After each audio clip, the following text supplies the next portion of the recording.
Well, it took a little over a year, but the multicolor upgrade kit for the original Elegoo Centauri Carbon is finally here. This is something many owners have been waiting for since they purchased this machine, and even as recent as last November, many weren't convinced it was going to actually release. What might be even more surprising than the units finally shipping is its price. At just $55 for the entire kit, it is extremely competitive, and part of me is still trying to wrap my head around how Elegoo is even able to offer this at that price point. If you watched my review of the Centauri Carbon 2, then you're already familiar with Canvas, Elegoo's multicolor system that allows for printing with up to 4 colors in a single print. This kit essentially converts the original Centauri Carbon into a canvas-capable machine using much of the same hardware found on the Centauri Carbon 2. A little over a month ago, Elegoo sent me one of the canvas upgrade kits, as well as a completely stock Centauri Carbon,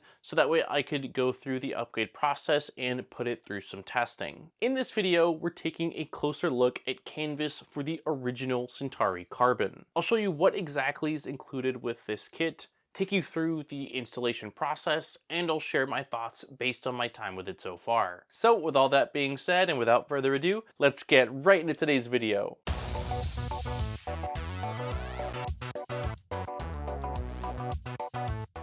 Before doing anything else, let's get the upgrade kit out of the box and take a look at everything that's included. My first thought when opening the box was, wow, there are a lot of pieces to this upgrade. I was anticipating some cables and some brackets, but quickly realized that this was going to be a more substantial conversion than I initially had anticipated. At the top of the kit were 3 bags. The first contained the Bowden tubes needed to go from the canvas to the top of the toolhead, as well as the little Bowden tube clip organizer. The second one included all of the needed cables for the upgrade, and the last one has a new top adhesive insulation piece that's used to replace the existing one, so that way you have access to the mounting holes needed for canvas. Next, we've got our 4 spool holders that will be mounted on the right side of the printer. I've become a big fan of this style of spool holder. It works with a wide range of different spool diameters, and it doesn't matter whether it's a plastic or cardboard spool based off the way it grips and rotates. The upgrade comes with an entirely new poop chute that has a metal tab for removing any filament that's drooping down from the nozzle, as well as a soft brush for nozzle wiping during filament swaps. Since there aren't any spots on the printer for mounting those 4 spool holders, they include 2 steel bars that get attached to the right side of the printer, and those include the notches needed to then install the 4 spool holders. You get a new extruder assembly, replacement toolhead electronics, additional sensors, a new front cover and included layer cooling fan, a Bowden hub, filament cut detection hardware, and of course all of the mounting hardware needed for the conversion. Last but certainly not least, we cannot forget the canvas hub itself, which is what is doing all of the heavy lifting. You get this in this kit along with the mounting bracket. Today's video is brought to you by Microswiss. Based in the US, Microswiss manufactures high-quality 3D printer upgrades, including extruders, hot ends, and nozzles for over 150 different models. I've been running their hardware in my machines for over 6 years, and have always been impressed by their meticulous attention to detail. Their newest line of drop-in hot ends called FlowTech features high flow, and its leak-proof design allows for cold nozzle swapping. FlowTech is constantly expanding, and they now offer an option for the Elegoo Centauri 1 and Centauri Carbon 2 printers. From plated brass and hardened steel CM2 to CHT and Diamondback, they have nozzles available for any application. Links are in the description to find out more about the various upgrades they offer or to pick up your own. My original plan for this video was to walk you guys through the entire installation process. I even recorded the entire thing step by step. But after seeing just how detailed Elegoo's official video for the upgrade is, it didn't make sense for me just to recreate it. Instead, I'm going to focus on the parts that stood out to me during the install, as well as the things that I didn't feel were super obvious from watching that installation video. The first section of the upgrade, and in my opinion, the part that is the most tedious, is swapping out all of the pieces inside of the toolhead. For this upgrade, outside of the hot end and a few other pieces, we are replacing just about everything. Unscrewing the parts from the toolhead is pretty straightforward, but make sure you hold on to every single screw that you take out, because for the most part you are going to be reusing nearly all, if not all of them, when you go to install the new hardware. Also, for the PCB screws, they are all self-tapping and some of them were stuck pretty hard. So you may need to use one hand to pull the tool head towards you as you use the other hand with a small Phillips screwdriver to have some pressure when removing those screws, just to prevent accidentally stripping them. Snipping the tabs at the top of the tool head felt wrong, but they came off easily. And the entire purpose of doing this is because we are going to be passing an additional set of cables from the back of the tool head to the front of the tool head, and with those tabs there just isn't enough space. I'm going to pause, zoom in, and enhance on this specific cable because I believe this ended up being the source of a lot of my later troubleshooting headaches. This is one of the new cables that connects to the bottom of the replacement tool head PCB and then passes over to the front, plugging into the smaller PCB found on the new extruder. The molding on the connector itself is keyed, so you'd have to try really hard to install it incorrectly. That is not a challenge. But I did feel that I had to put quite a bit of force or pressure, more than I expected, to get it fully seated, and we'll touch more on that in just a moment. When passing the cables over the tool head through the channel that you cut, the instructions tell you to arrange the cables neatly, but without the tabs there, they will not stay in place. The next step in the instructions has you reinstalling the back cover, which covers the back half of that channel, and that will help to keep all of those cables neatly in place. Removing the hot end to access the heatsink fan, as well as replacing the extruder, was all really straightforward. When you go to install the new heatsink fan that has the PCB on top and the 3 cables, you need to be really careful. Elegoo includes some adhesive on the solder joints, which is really helpful, but the wires are still pretty thin. The installation video sort of skips over how those wires are supposed to be routed, but using a still shot from that video, as well as experimenting with it a bit, I found it easiest to bend them a little bit towards the front of the tool head and route them up to the left side of the cutting arm. The last thing I want to point out for the tool head section is when you go to replace the center plastic cover. No matter how I routed cables or made sure I had enough clearance, I had to apply a bit of force and sort of flex that tool head cover a little bit to make sure that the holes were lined up on both sides. Also, when installing the 4 screws, my recommendation is to use a driver if possible, and if you are using an Allen key, which I did do a couple times, to make sure you're going in as straight as possible. Those screws just love to cross thread, and if you are very mindful about going in straight, it will happen a little bit less. When adjusting the USB-C cable for the tool head board, I believe they want you to route it towards the hub to give it a little slack, as well as act as a strain relief. This is probably better than the previous way it was facing, but I don't love how hard the cable is being pushed into the plastic bracket. Thankfully, not every part of the install is that involved, and swapping out the poop chute just involves removing 4 screws, putting the new one in place, and reinstalling those 4 screws. The next part has you take the bottom panel off to access the primary controller. One thing to be aware of is that there seems to be multiple versions of the Centauri Carbon, and the installation process will differ ever so slightly for this section depending on which version you have.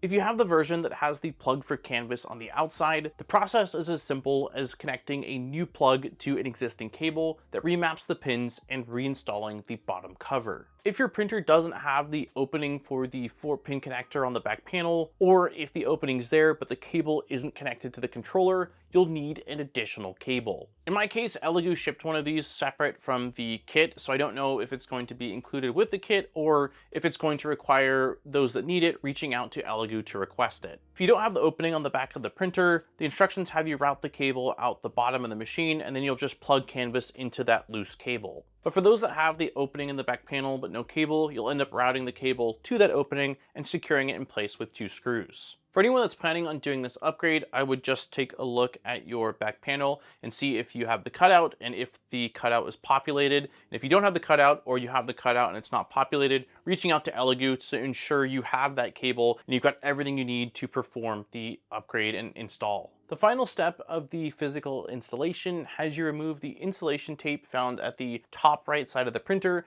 and replacing it with a new one that has cutouts for the screws that you'll need access to install the mounting bracket for canvas. Then you'll attach canvas to the printer, run 4 Bowden tubes from the top of canvas to your tool head, attach those 2 steel bars along with the 4 filament holders, and finally plug in the 1 cable from canvas to the printer before you've completed the upgrade and are ready to power on your machine. Because I recorded the entire process, I don't know what the exact installation time is going to be, but my opinion is if you go into this knowing everything in advance by watching videos or looking through the guide and kind of having a game plan, an hour-ish feels pretty realistic. During testing, because this was not officially out, Elegoo provided me with a local firmware update, but shortly after that I was prompted to update again, and at the time of recording, the latest firmware version 1.4.46 includes Canvas support out of the box. It was pretty late or early when I finished this upgrade, but I was really excited to have completed it, so I wanted to kick off at least a simple print before heading to bed. For this, I found a round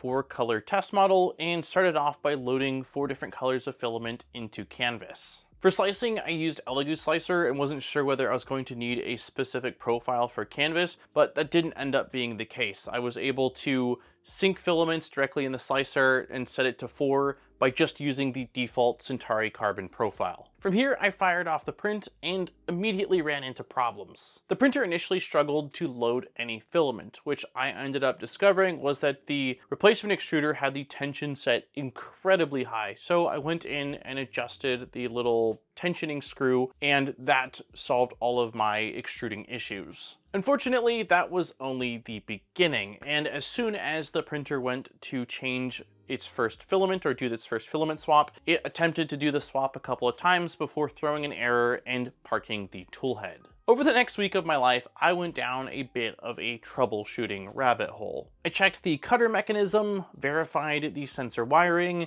tested continuity, replaced both the fan-mounted sensor board as well as the extruder PCB that Elegoo sent replacements for, and I still could not get beyond the first filament swap. Eventually, I decided to strip down the entire toolhead, disconnect everything, and reinstall every plug one by one. After doing that, the issue I ran into with the filament cutter disappeared completely, and it has been working reliably since. While I can't say with complete certainty what exactly fixed it, my suspicion is that the cable on the back of the toolhead PCB board just wasn't entirely seated, and my suspicions are a little bit more confirmed when I looked back at my installation footage, and it looks like there is a slight gap still that the cable could be pushed in just a hair further. So my recommendation is to take things slow and make sure all of your cables are fully seated so that hopefully you don't run into a similar issue to what I did, which was just not a fun process. Since resolving that issue, the system has worked exactly as I expected it to, and honestly, it's not that surprising. Once installed, this upgrade brings the original Centauri Carbon remarkably close to the same multicolor setup that's running on the Centauri Carbon 2. Outside of a few small hardware differences between those two printers, the Canvas experience is largely the same. So after installing it, troubleshooting it, and finally getting to use it, the question becomes, should you buy it? And to that, my answer is it really depends. Whenever I make a decision, I find it useful to weigh out the pros and the cons. So let's do that starting with the pros. If you already have a Centauri Carbon, print primarily in PLA and PETG, and have been wanting to print multicolor prints, then Canvas is going to deliver just that. It makes managing multiple spools of filament more convenient, gives you some additional features like continuous printing. If one spool runs out, then it can tap into another, and it gives you some additional sensors for detecting things like clogs or jams, which is nice for bigger prints. Also, at a price point of $55, this kit gives you everything you need to get up and running. For cons, the installation process is quite involved. As somebody who's built lots of printers over the years from just raw materials, it's not a huge deal. But if you're someone that bought this machine as your first printer and just to print with it and doesn't feel very confident in your ability to disassemble and reassemble the toolhead, it's a real consideration. While this does give you multicolor printing, a single toolhead means that there is going to be purging after every single swap, which is going to increase print time and produce a fair amount of waste. Also, with this installed, you can no longer use the top glass cover. I asked Elegoo and it didn't sound like there was any plans to release an official cover for this, so unless a community mod comes out or a third party produces one, if you are wanting to print with ABS, ASA, or another material that requires the printer to be fully enclosed, you're going to have to remove at least a couple of screws to pull Canvas, as well as the filament hub on top of the toolhead anytime you want to print with those materials. Based on the extent of parts needed for this upgrade, as well as just the steps in this process, I think that Elegoo bit off more than they could chew when they first released the Elegoo Centauri Carbon and advertised it having future multicolor capabilities. While I'm sure there were plenty of people frustrated that this took so long to come out, I'm actually glad Elegoo held off as long as they did to ensure they had adequate internal and probably external testing. I've seen so many companies release things that are half-baked, and at least with this I can say if you follow the steps of the installation in order, that you will be up and printing multicolor parts in no time. Hopefully this video gave you a realistic look at what the upgrade process is like, what sort of Canvas's overall capabilities are, and if this upgrade actually makes sense for you. If you have any additional questions, let me know in the comments and I will do my best to answer. As always, if I don't have the answer to your questions, I have no problem reaching out directly to Elegoo to try to get those answers for you. On that note, don't forget to like and subscribe for more great videos. We make a video just about every other week, so there's always fresh content coming your way. And if you want to support the channel further, I'll have links in the description over to our Patreon, where there are some really awesome rewards. Huge thank you to all of our existing Patreon supporters. I appreciate each and every one of you for allowing me to come back every single week and spend more time doing what I love, which is making content for you all to enjoy. On that note, this has been Daniel from ModBot. I look forward to seeing you guys in my next video. Peace, guys!